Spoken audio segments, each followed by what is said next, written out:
Назад на домашен терен, испреплетено со меѓународна политика, велам добре дојде за Исмет Рамадани. Добре дојдовте во студио 10. Добро ве најдов. Поприлично бурно на нашава сцена, не само во Македонија, не знаеш каде е побурно, дали овде или во Бугарија, но некако излегува дека нешто се случува. И сега, што е тоа што се случува, не верувам дека властите не го виделе. Францускиот предлог, бидејќи навистина е приказни за мали деца. Као не сме го виделе предлогот, чекаме да се достави официјално. Добро, мислам дека оправдано е тоа што вие го велите, дека невозможно е да циркулира таков документ и Во медиумите. во медиумите, а владата да нема, односно министерот за надворешни работи. Меѓутоа се дозволува и тактизирање и во овие случаеви, затоа што се работи за навистина сериозен проблем. И мислам дека документот, односно предлогот на председателот Макрон, кој прво оди, односно се представува таму во бугарските структури, почнувајќи од председателот таму на државата, Радев, премиерот и другите чинители на таа коалициона влада и опозиција. Тоа не е случајно, затоа што државите кои се во истиот сојуз, односно во овој случај Бугарија сепак е членка на Европската Унија, по некоја логика, по некој дефолт, тие повеќе се грижат едни за другите, односно меѓусебна грижа, затоа што сепак припаѓаат на истиот сојуз, односно во овој случај Европска Унија. Втор момент што би го кажал јас, еве таков ќе ми биде пристапот, по некоја логика, мислам дека францускиот предлог на еден начин во исто време сака да ја извлече и Бугарија од ова ситуација која беше досега. Затоа што тие пробаа со нивната фамозна декларација донесена во нивното собрание, и кога таа декларација беше на увид, односно предмет за анализа од членките на Европската Унија, таму видоа дека има работи кои навистина, ама баш ништо не кореспондираат со тие вредности, критериуми, стандарди кои ги промовира Европската Унија. Да речеме барањата околу идентитетот, јазикот, инсистирањето нивно, бугарско.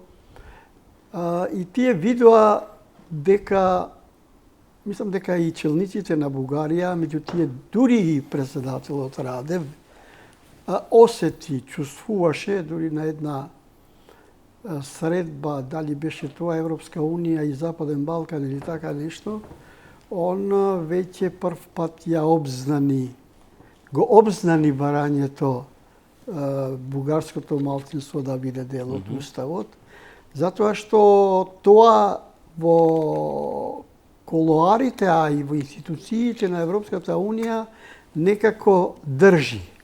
Затоа што копенгашки стандарди, критериуми и така натаму. И он, од кога се врати од таму, најчесто се вртеше таа теза за бугарското малцинство во нашиот устав да биде верен. Но сега имаме ситуација. Сега имаме, повели. Имаме ситуација каде што се излегува од оно што го имаме ние како предлог, од оно што го видовме практично, дека се ова е на една таква голема штета на нашата земја, на Македонија, што практично е невозможно некако било како да се влезе во било какви преговори, не знам како вие гледате на предлогот. Дури имаше коментари од типот дека копенхашките критериуми сега Европа ги заменува со бугарски критериуми. Ние од кога сме во овој спор веќе влезени со Бугарија, наметната од како што Грција ни наметнуваше и тие ни наметнуваа спор. Сега треба да гледаме на ова вака. Тука победник во овој спор еден да биде не може. Да има позиција вин-вин и тоа не е баш од тоа што се гледа и што може да биде, меѓутоа компромисот може да биде во овој момент и болен за нас, затоа што бугарските власти од еден максимум доаѓаат до една ситуација каде може да биде пак од нивна страна задоволително. Мислам, иако и таму има превирања, несогласувања, може би таа драма и има импровизации, така да се однесуваат. Но како и да е, ние тука треба добро да ги одмериме работите, да ни биде пристапот таков што добиваме и што губиме. Во однос на тоа вие сте искусен политичар. Вас се повикал некој од владата или еве амбасадори, дипломати искусни да аналитичари, бивши пратеници да го погледнете предлогот, да дадете ваш предлогот официјален не сум го видел. Кој го гледа, на пример, кој ќе стигне предлог, кој го гледа? Не само Бујар Османи да го гледат и Ковачевски, не валјда само они двајца да го гледаат. Веројатно сега прво таа група која во рамките на Министерството за надворешни работи професионално, дипломати и така натаму, тие веројатно и работат на тоа. Тука предпоставувам од тоа што насетуваме, гледаме, читаме, дека има нешто тоа 4+1.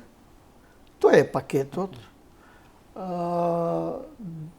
Но гаранциите за кој од тие 4+1 јас не знам, освен ако е гаранцијата, ако се бара од Европска Унија за бугарското малцинство да се вметне во уставот, тоа е окей ако другите веќе се во процес нормален како што се разговараше досега.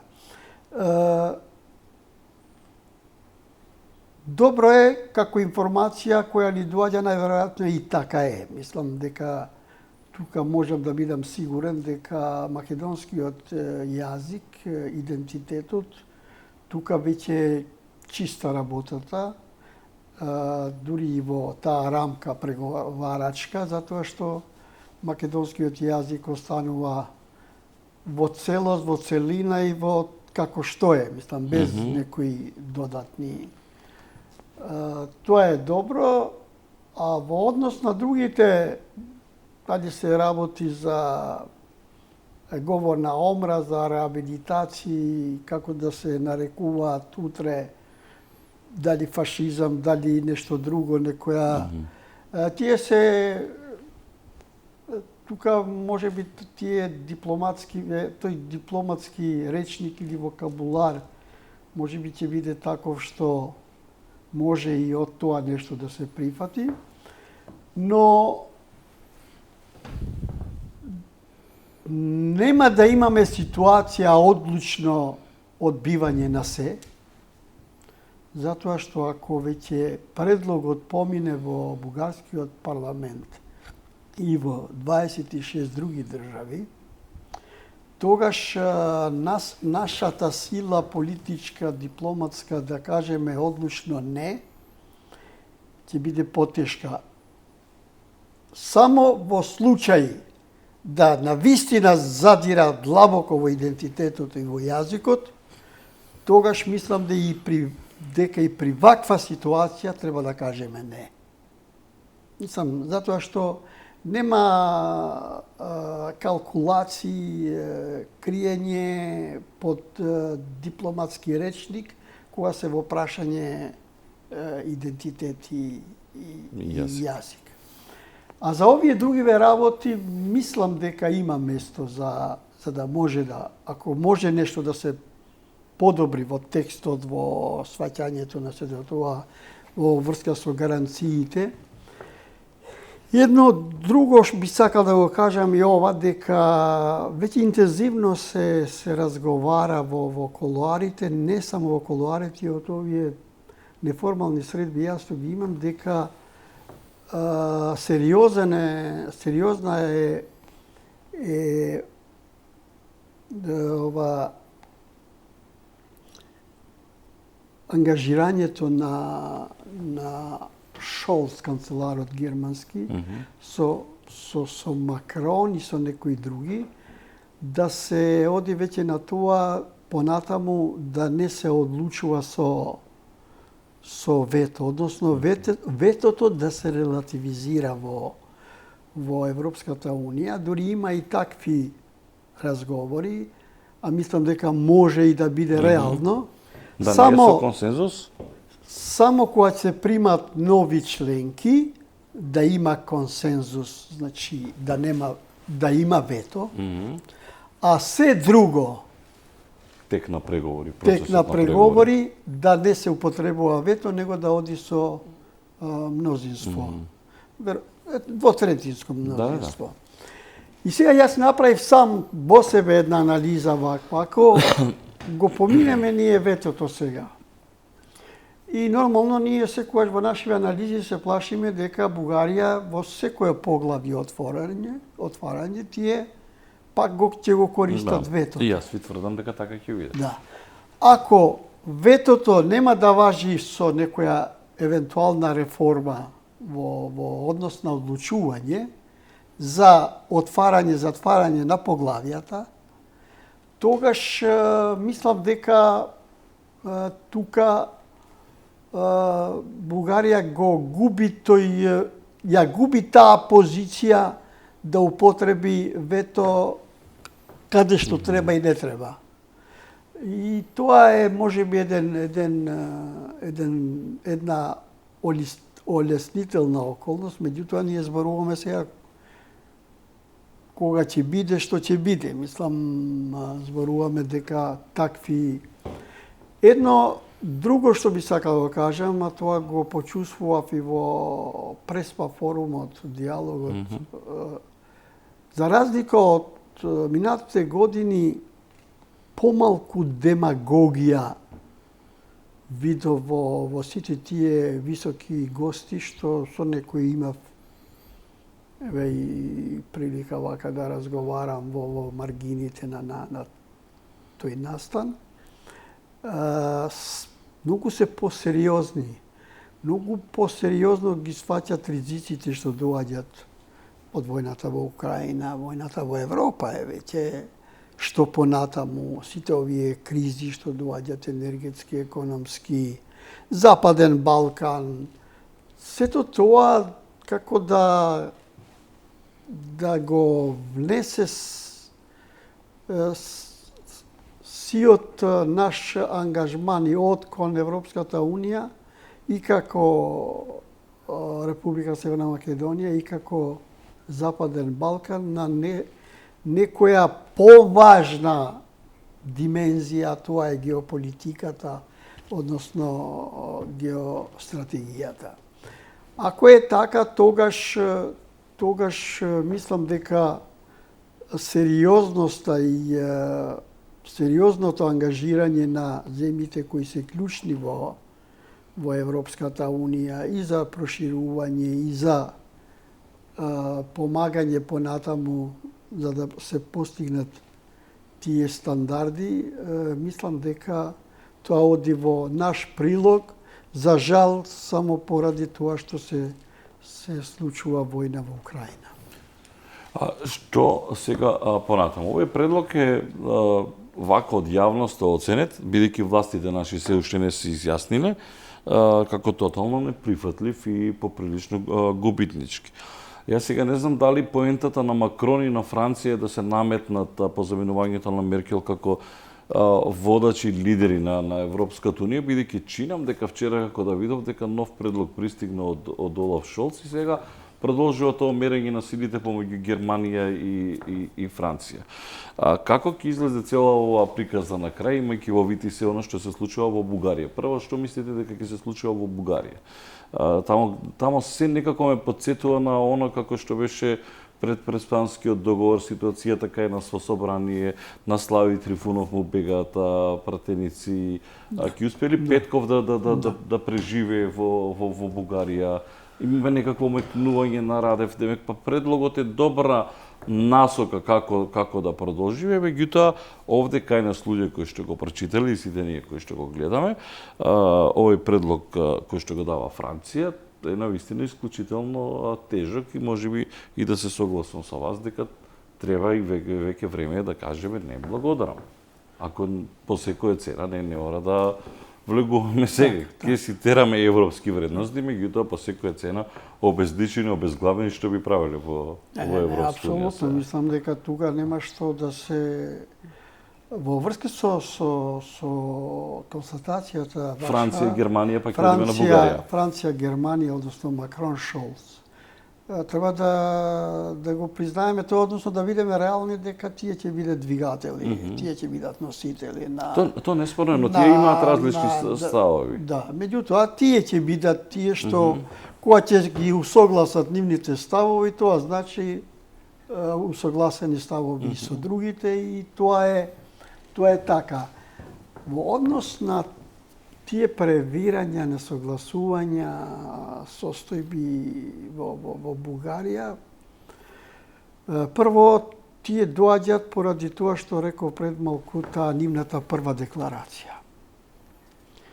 Затоа што тие веќе се свесни дека такво нешто веќе е минато. Добро што е декларација, не е резолуција, па во декларативно може секогаш да се додаде и да се подобри нешто. Во однос на состојбите на премиерот Петков, он веќе го осетил најмногу од другите тоа што барат и американците и европјаните.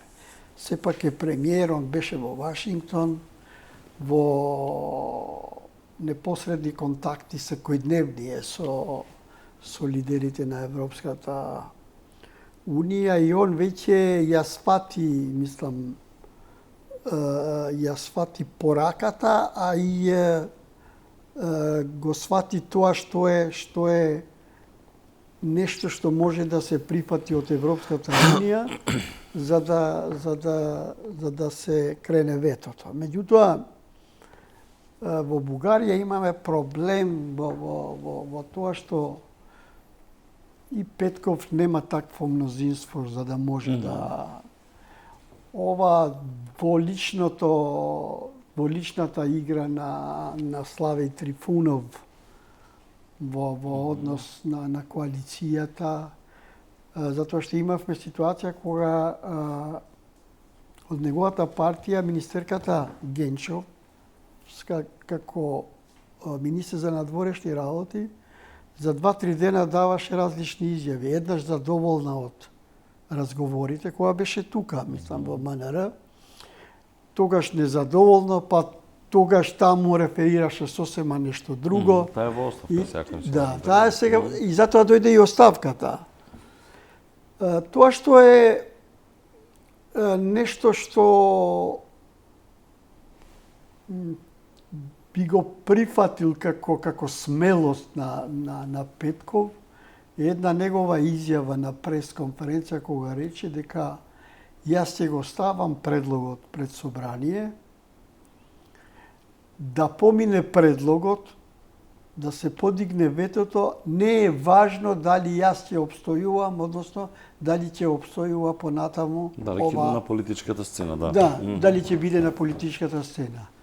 Сепак тоа го прават обично лидери кои за доброто на државата, на регионот, на соседот, на крајот на крајицата, спремни се да жртвуваат и од својот дали авторитет, дали легитимитет и така натаму. Мислам дека тоа е. Радев е интересна е неговата. Добро, Пошто- јасно е од каде дуваат ветришчата, Да. тamo неспорно е. Меѓутоа, гледам дека одредени политичари таму добро реагираат, мислам, и против Радев.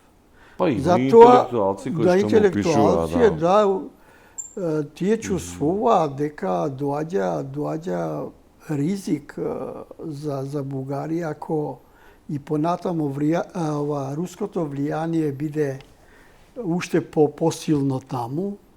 А веќе податоци имаме дека тоа силно влијание доаѓа и преку некои тајкуни кои се, односно богаташи нивни, врзани со руските компании. Така.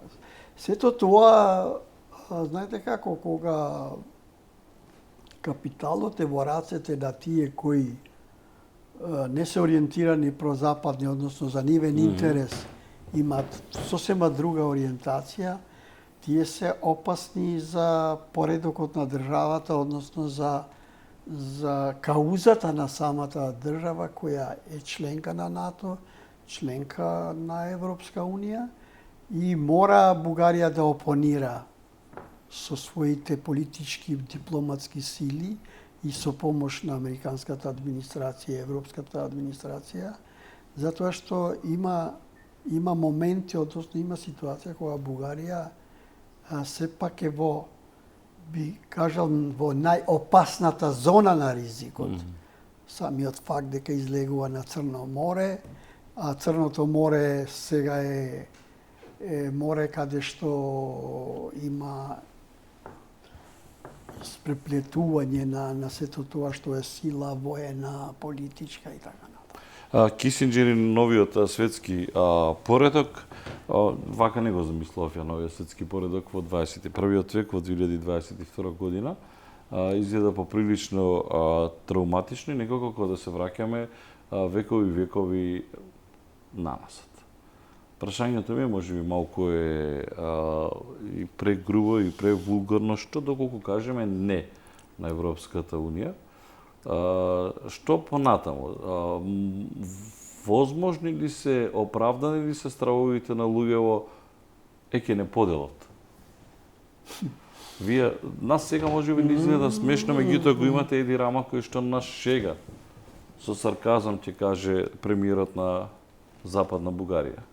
Може утре ќе рече премиерот на Добро, Источна... јас го кажав и во вашата Знам, да. телевизија. Рама е познат по тие негови иронии. Не, јасен ми е сарказмот, меѓутоа вие имате луѓе кои што, знаеш, тешко да го разберат сарказмот. Да. Што ако утре каже премиерот на Источна Албанија? Знаете, некако е ставена држава во... Нешто не го разбират, има кои што го разбират, меѓутоа намерно спинуваат. Не, мене ми беше јасна пораката кон кој ја упатува, затоа што Рама на неколку тие наврати... што ја ги следат неговите ставови, неговите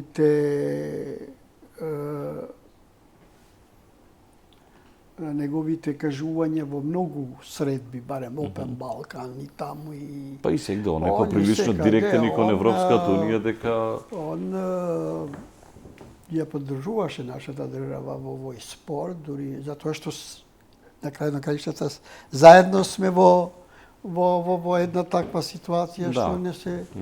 И не беше не ја поштеди и Бугарија без разлика кои се интересите, дали економски, Па не само политички. Бугарија, Рама и во неколку наврати и директно и на Германија и на врхи на Европската комисија им кажа дека е безобразно што го прават. Дури Рама и правеше ипотези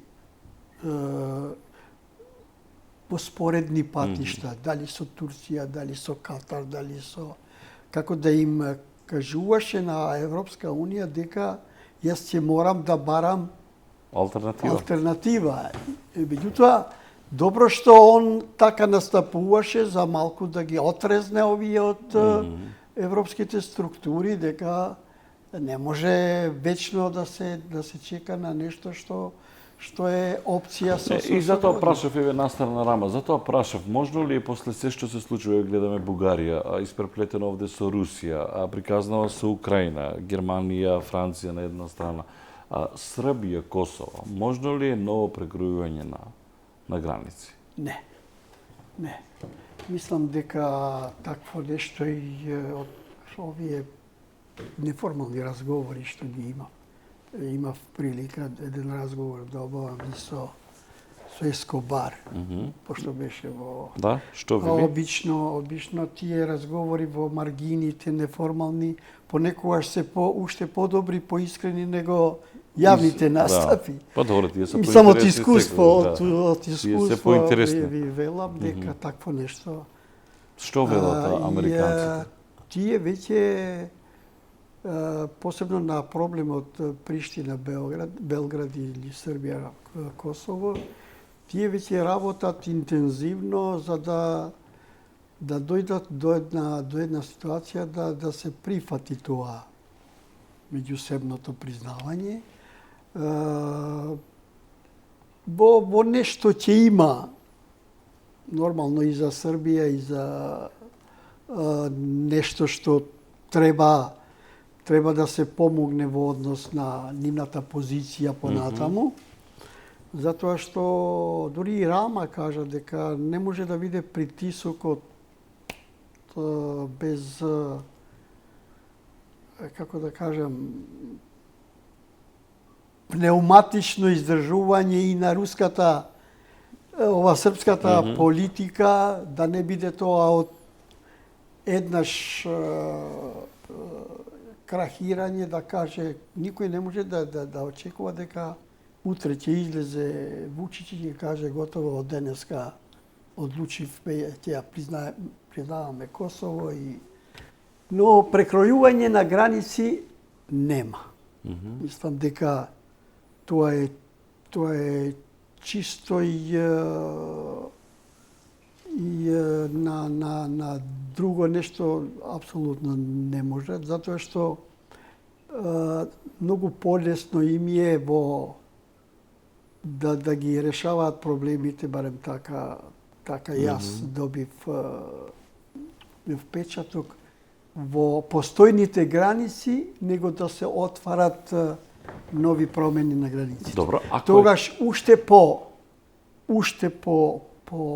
потежок и покомплексен ќе биде проблемот. Тоа се веќе нови војни. Да, нови војни, нови конференции за мир, нови трагедии, нови страдања. Јас мислам дека на такво нешто нема да одат, затоа што и примерот со војната во Украина, која е во Европа, меѓутоа сепак е подалеку од тоа што е срцето на Европа. Гледаме какви поместувања, какви ситуации ни се сервираат. А камоли во срцето на Европа, односно во Западен Балкан, да се оди пак на некакви менувања на граници. Добро, тогаш зошто се инсистира по секоја цена да се стават со отстапки неверојатни кои што ги прават? Еве и Македонија, па и Албанија особено, еве ние Македонија плативме голем цех за со Грција, еве сега со Бугарија. Зошто тогаш се брза? Како може една Франција да... Мислам дека треба поприлично подобро да е запознаен и Макрон и со македонската историја. Се не знам колку наши успева да го продават тоа. Пошто веќе знаете, некако се враќа историјата на назад. Чувството дека доаѓаме во некое финале на проблемот, секогаш го перцептираме како да нешто овие денови се случува. Меѓутоа... Добро, утре мислам дека е... Да. Меѓутоа, сепак има еден редослед на разговори, преговори, вмешување на администрација американска, европска, да се дојде до една ваква ситуација, односно до еден ваков предлог од Макрон. Не е тоа одеднаш му текнало на Макрон, освен тоа што му текна тогаш за ветото, сега имаме нешто друго. Ама на Макрон му текнуваат многу работи. Значи, прво тргна со методологијата, па потоа се случува што се случи, Бугарија излезе упреказна. Сега бараат решение. Па дури Макрон даде некој нов предлог за паралелна. Ова што вие го рековте, Не сакам некако, дали овие вредности, јас премногу сум врзан со овие евроатлантски вредности, понекогаш и самиот во себе разговарам. Да. Дали е, пошто од моја страна сваќањето за тие чиста е, мислам, намерата и знам што се вредности, знаеме сите што се тие вредности, меѓутоа за големи, мали политички интереси, понекогаш кога се удира по овие вредности, и мене ми е многу непријатно. И дури сакам да верувам дека Франција со предлогот, кој веројатно ќе помине ни сите овие 26 други држави, нема да бидат до таму, ајде да кажам, јас можам, до таму безобразни, за да барат од нас да отстапиме од нешто што е значајно, мислам, во врска со идентитет и јазик, а за други работи нивното гледање може би и се разликува од нашите. Во однос на некои историски моменти, во однос на реабилитација, во однос на говорот на омраза. Затоа што мораме да признаеме самиот факт, самото вето не фрустрираше и нас. И тие фрустрации ги имаме и во наши средини, дури и ние што сметаме дека сме поумерени во политиката, се фрустрираме кога се во прашања работи кои задируваат во тоа што е јазик, идентитет. Па би рекол и во некои историски настани со разни интерпретации. Затоа што се наоѓаме во ситуација да анализираме малку комплексно во контекст на временските во историското време, да речеме, кои какви констелации биле во такви ситуации. Дури ние и кога расправаме за фашизмот тука, ние амблок велиме биле фашисти тие или тие, па имало и кај нас такви. Меѓутоа, не сме разговарали никогаш дека тој еснав што бил против комунизмот, не можеме ние да ги квалификуваме како фашисти, да речеме и во нашава средина, во македонското поднебје, затоа што имало луѓе тогаш кои не ги прифатиле ни фашистите, ни комунистите, затоа што како идеологии им биле туѓи. И ние не можеме да ги ставиме во ист кош. Еве само да се сетиме на овој,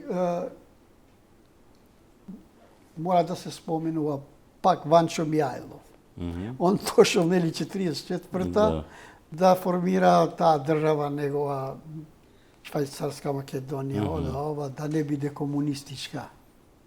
Меѓутоа, неговите пријатели, врсници му кажале, оди, врати се од кај си дошол, затоа што децата веќе ни станаа комунисти. Значи, тогаш преовладувала идеологијата комунистичка и одреден еснав и во тоа време кои биле против, односно не биле за комунистичката идеологија, меѓутоа само да ги потсетам гледачите дека во првите години од комунистичката идеологија и создавање на држава, многу по-либерални биле ставовите на тогашните заклучоци од АСНОМ. Демократска народна република, имало демократија, се дозволувала, мислам, и имало посебен почит кон верската, односно кон религиите. Да. Биле многу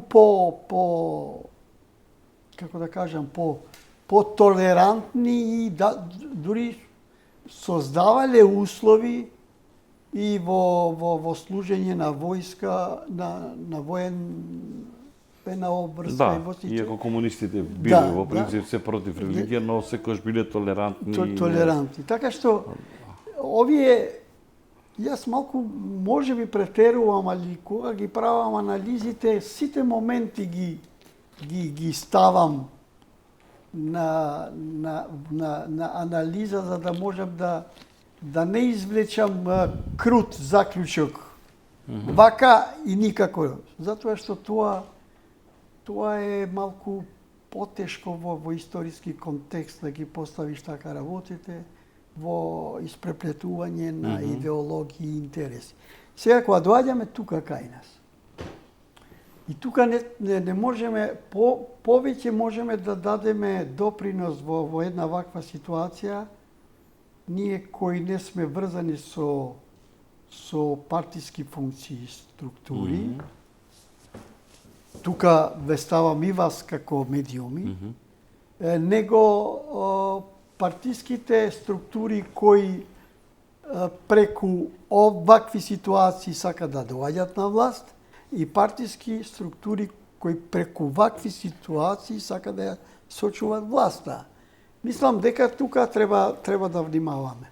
Затоа што ние ако постапиме по тоа што го бараше лидерот на ВМРО ДПМН, тој се вака, одсешно. Мислам, не, и тука, меѓутоа, ако се навлегува малку во самата ситуација, во проблемот, одговорен лидер, одговорен политичар, остава простор за разговор и во вакви ситуации. Истото важи и за структурите кои ја водат државата, дека верувам дека ќе во одлучниот момент, кога треба нешто да се прифати, нема да се оди до крај своеглаво, односно без консултации на други субјекти, опозиција и така натаму, за да се донесе некоја одлука да се прифати или да не се прифати овој предлог што веќе циркулира. Убаво направивте увертира за наша опозиција, само уште ова. Франција и Германија ја разбираат сршта на проблемот помеѓу Македонија и Бугарија? Не може никој подобро да го разбере тоа од самите две држави, од самите два народа. Да. Така и сега тие не може да се постават во една таква ситуација да згоре еве предлог вин-вин, нема предлог вин-вин. Гледано не само тоа, нели безобразно е на крајот од денот референдумското прашање беше дали сте за влез во НАТО и во Европска унија. Па го менјавме името. Па ни доаѓа Макрон, имаше видео обраќање Макрон. Меркел доаѓаше, Тереза Меј доаѓаше. Папата дојде и не знам уште кој се не доаѓаше. Еве денеска мислам дека доаѓа финската премиерка. Евидентни се сите случувања, меѓутоа не можат ниту Германија, ниту Франција да ја знаат сршта на проблемот, меѓутоа треба да си ја средат и да си ја подсмират, претпоставам, малку Бугарија. Затоа што очигледно е живувањето. Јас се согласувам дека сршта на проблемот и чувството кон проблемот не може да го има тие што дали се Франција, дали е Германија. Меѓутоа во некој компромис за да се постигне решение ќе мора нешто да се извади од тоа што е премногу субјективност. Затоа што со нашата чувствителност како во Бугарија и кај нас, ние да останеме сами со Бугарија, како што поминале 150 години и понатаму бугарската јавност, односно во нив е врежено нешто што е абсурд Меѓутоа е врежено од да речеме од Сан Стефанска Бугарија и наваму. И сега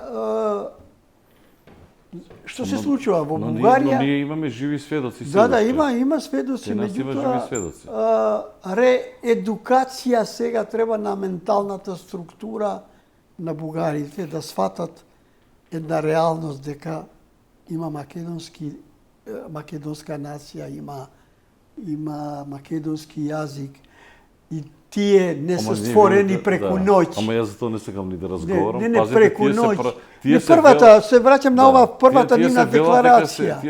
Ниедна нација преку ноќ не е створена. Немаме ниеден таков пример. Има зачетоци.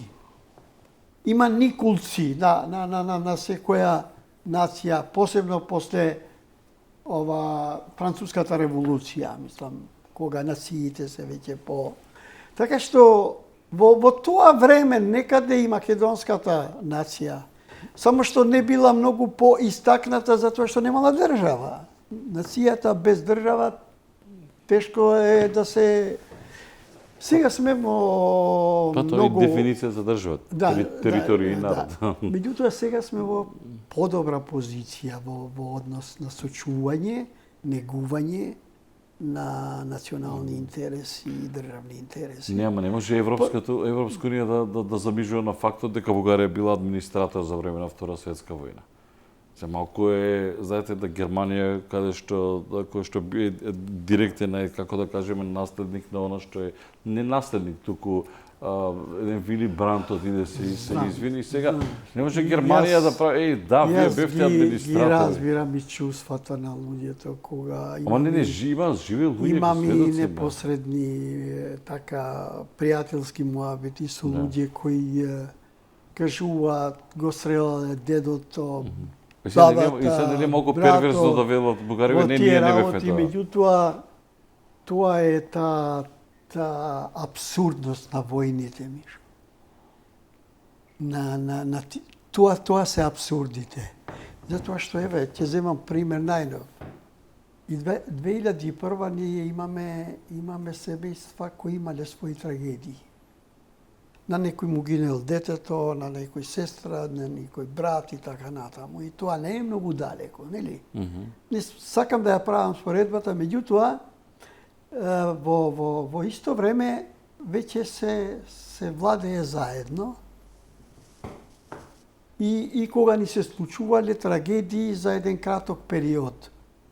Може би во бројка не многу, меѓутоа, знаеш како е, трагедијата тежи најмногу на тој што изгубил близок од семејство. Така ли е? И меѓутоа, ако поаѓаме од тоа што го чувствуваат семејствата, тогаш овие трансформации, реформи во општествата, во Европа, не би се случувале никогаш. Јас, може би, звучи нелогично, меѓутоа, после неколку години, ова Украина ќе соработува со Русија. Ама велат луѓето, а како? После сето ова? Затоа што може да се менува таму администрацијата, власта. Ќе има промени од другата страна и од таа страна. И ќе поминат после, да речеме, 10 години, ќе почне тоа нормалното... Може 10, не, но 20, да. Као што требаше на Срби и Хрвати. Ама тоа ќе почне имаме право примери преку во култура. Европа ние. Дури многу побрзо него што се очекуваше. Франција и Германија после 5 години веќе воспоставија зачетоци на Европска заедница. Значи, после војната, после Маршаловиот план, во Германија нацизмот, крај со нацизмот со доаѓањето на првиот канцелар Аденауер и почна нова Европа со помош нормално на американската администрација. Така што жалосно е. Ова Европа нема врска со таа Европа. Да. Тоа е жалосно е што ни се случуваат вакви конфликти, војни и после тоа си продолжува некој така наречен нормален тек на соработка и на соживот и така натаму. Но тоа е, затоа мојата порака е, и не знам времето кога ќе ни дојде. Еве привршуваме. Треба да размислиме добро, никогаш да не им даваме легитимитет на политички лидери кои на прв поглед изгледа дека ќе донесат адхок брзо нешто добро со државата. Меѓутоа, ако има индикација, односно има популизам кај нив и национализам во нивното политичко размислување, тие навремо треба да ги легитимираме, мислам, како граѓани, да не им дадеме простор утре како авторитарни лидери и популисти да ни донесат несреќни моменти, односно трагедии од несогледиви размери. Па сега, ако не се оправат овие гарнитури кои што се во моментот, а очигледно дека нешто тешко и оди, како се види тоа оправувањето, односно градењето доверба кај јавноста, тогаш во вакво време на лажни вести на било што, не знам како да бидат граѓаните внимателни. Ќе ве прашам малку подоцна имам уште две прашања бидејќи завршуваме. Утре Советот за општи работи на Европската унија, понатаму Европски совет, самит на шефови и на држави и влади четврток и петок, 23 и 24 јуни. Што можеме да очекуваме? Гледам дека проверувам дали е Комисијата за надворешна политика во парламентот на Бугарија нема се уште ништа. Што можеме проверуваш затоа што со денови веќе можеме да очекуваме уште посилна офанзива по секоја цена во Франција да нагази гледаме Германија, не силна, него тоа ќе биде како пресинг. Мислам дека така веќе нема време, се играат утре за последните минути на една утакмица или последните денови на ова што треба да се случи 23-24. Сега на ниво на амбасадори, на ниво на министри за надворешни работи и на ниво на лидери на државите, таму ќе падне, мислам, последната одлука. Прво, зависи денеска, утре, како ќе заврши сето ова во Бугарското собрание. Таму денеска би требало Комисијата за надворешна политика да расправа, меѓутоа проблем е тоа што ако дава отчет Министерката за надворешни работи, која е во оставка, меѓутоа не знам дали нејзината оставка уште не е... Не знам, така е пишува дека е во оставка. Во оставка, меѓутоа, ако не велам, ако таа реферира, предпоставувам што ќе реферира пред таа комисија парламентарна. Пошто во парламентарната комисија сепак се присутни и опозиција, позиција, сите партии. И како ќе помине? Прво, таа комисија, редоследот е ваков, таа комисија треба да му предложи на собранието некаков став, насока и да се гласа во собранието. Пошто има и таква ситуација да пошто недовербата на владата, мислам дека доаѓа после гласањето за францускиот предлог. Така некако доаѓа. Да. Само да ремизирам со логично размислување. Ако е така, ако на Бугарското собрание е предлогот од комисијата, а гласа и ГЕРБ, значи партијата на Борисов, можно е дел од партијата на Борисов да гласа за предлогот на Макрон, односно предлогот на Франција, и тоа да помине, да си тече понатаму, а кога ќе дојде, пошто недовербата е инициирана од ГЕРБ, така, од партијата на Борисов. И кога ќе дојде моментот за гласање наредна седмица за гласање на недоверба на владата, тогаш веќе партијата на Борисов ќе искористи едно нерасположение, можеби, во другите овие опозициони партии и може да се случи да падне владата. Може. Може да не падне владата ако вмешани се други компоненти сега. Ајде да не, ако отвараме се, мислам, ако ја вклучиме компонентата финансиска сега, пошто се работи за едно 10 милиарди, мисля, че 10 до 12 милиарди од Европската Унија за Бугарија, ако во текот на годината тие 22 закона треба да се прилагодат, да се менуваат. Меѓутоа, за да се менуваат тие закони, треба мнозинство, треба функционално собрание, за да се стигне до таа сума на милиарди пари. Толку е комплицирано, меѓутоа е многу интересно. Интересно за структурите кои раководат, па интересно и за граѓаните, пошто ако граѓаните осетат, односно чувствуваат дека поради несериозно однесување на одредени пратеници или партии не ги добивме овие 10 милиарди, се менува расположението и кај Тоа е така, граѓани. да. Рамадани, за крај, видовме митинг, протест, марш, како сакате наречете го, на ВМРО ДПМН. ВМРО ДПМН смета дека ова власт е делегитимирана. Едно ваше видување на целава таа ситуација и вчера, апропо тоа, вчера видовме и средба на Ковачевски со коалицијските партнери.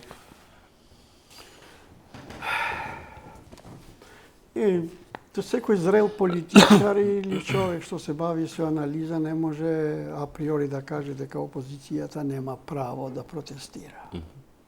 Там дека меѓутоа да даде свое мнение, односно мислење дека дали е моментот, дали е времето, дали констелациите, политички ситуациите го одобруваат тоа, тука имам резерва да ви кажам. Плюс на ова, ако се додаде таков говор на лидерот на опозицијата Мицковски, говорот негов беше со елементи кои се заканувачки, кои навидум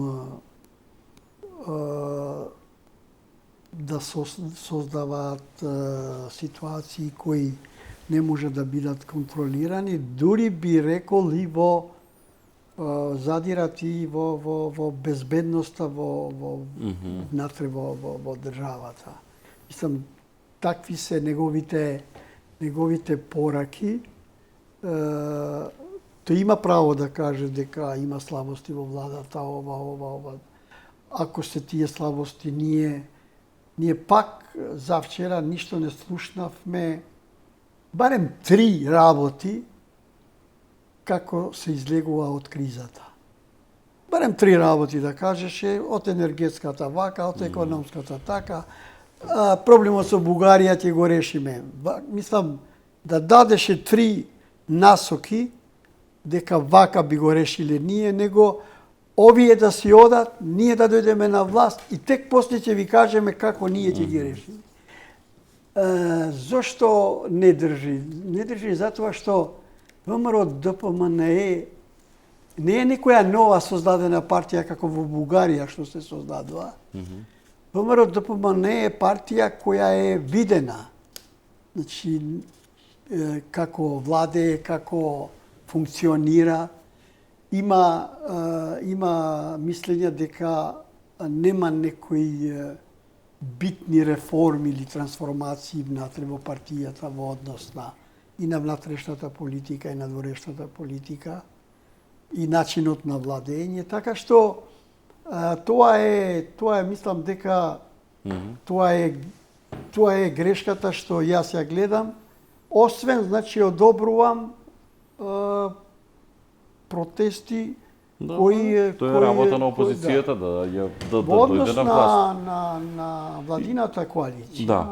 И тука ви беше Да, за Ахмети Ковачевски и целата коалиција стабилна ли е владата? Да, мислам дека како што опозицијата употребува вокабулар кој понекогаш е со претерување, задира малку и во односи кои може да бидат утре и меѓуетнички и во однос на меѓународното гледање на проблемите во регионот, тогаш владината коалиција се зацврстува затоа што прво бројката ја имаат, второ толку се запатени со кризните ситуации што мислам дека турбо се работи во санирање на сето тоа што ни се случува во економијата, енергетиката. Меѓутоа и проблемот со Бугарија создаваше и создава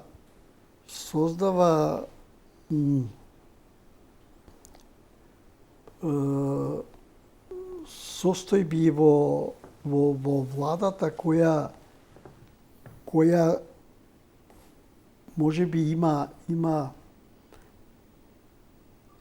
и она е малку исплашена каква ќе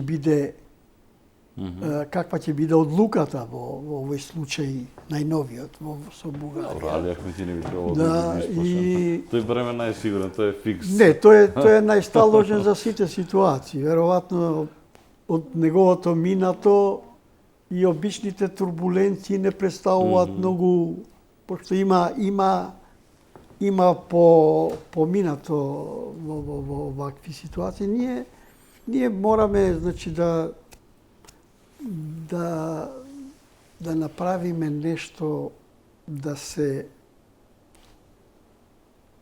се почне да се отвори некаков диалог, позиција, опозиција. Мислам дека како што поминува време, гледам од кај тебе тоа го сваќам дека тешко оди, меѓутоа Не, јас го посакувам тој момент. затоа што го посакуваш, Да. мислам, во таа насока ми беше ова кажаното, дека ќе мора, пошто на крајот на краиштата и тоа е стандард. И тоа е европски. вредност на Вредност е. крајот денот. Ние можеме да Да- се да разликуваме политички по комуницира. политики, социјала, економија, Да, меѓутоа има работи каде Да. што не, тоа ќе рефлектира добро и кај граѓаните, кога граѓаните ќе видат дека сиот потенцијал, капацитет е ставен во тоа да се преброди некоја криза, тогаш и тие го сваќаат тоа дека прават се за нас, меѓутоа треба да сватиме дека се состојбите такви и такви, Да. што и Добро, таква, тоа се- мислам, таква перцепција ако се даде на обичните граѓани, тогаш ќе поминеме малку полесно ни сето ова што поминуваме. благодарам што сте гостин во студио 10. Благодарам. Исмет Рамадани, гостин во првиот дел.